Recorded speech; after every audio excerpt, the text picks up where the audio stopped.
And welcome back. The Reggae Boyz, still searching for a home win, will take on El Salvador on Thursday in the 12th round of matches in the CONCACAF World Cup qualifiers at the National Stadium starting at 6:05 p.m. More in this report.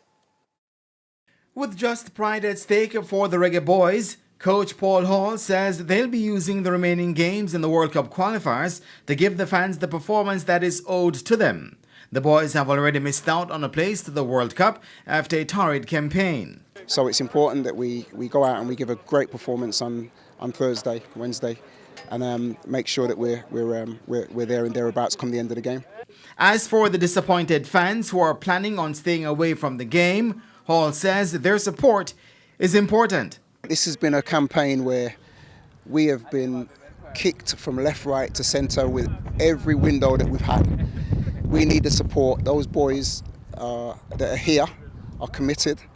They want to go forward. We've got the Nations League to look forward to, and we need to use these games to look forward to the Nations League and really plan. And we need the support. We need that 12th man. The Jamaicans had failed to beat El Salvador in the reverse fixture, with the match ending 1-1. But Hall says the shoe is on the other foot now. We want them to make sure that we make it uncomfortable for El Salvador to come here and get any points. And want to make sure that we fight for every blade of grass that's out here at the National Stadium.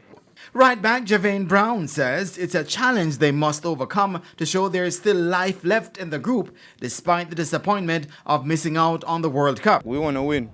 We haven't won a game in a long time, so we are going into each and every game to win with a mentality to win. And this is what it would mean for schoolboy Christopher Pearson should he get a foot onto the field. It's just my character. Show as much as possible as how much we can proceed as youngsters through schoolboy level. We just need the platform to display our talent and to see how best we can proceed. The Reggae Boyz are yet to win a game at home in this campaign after 5 outings to date.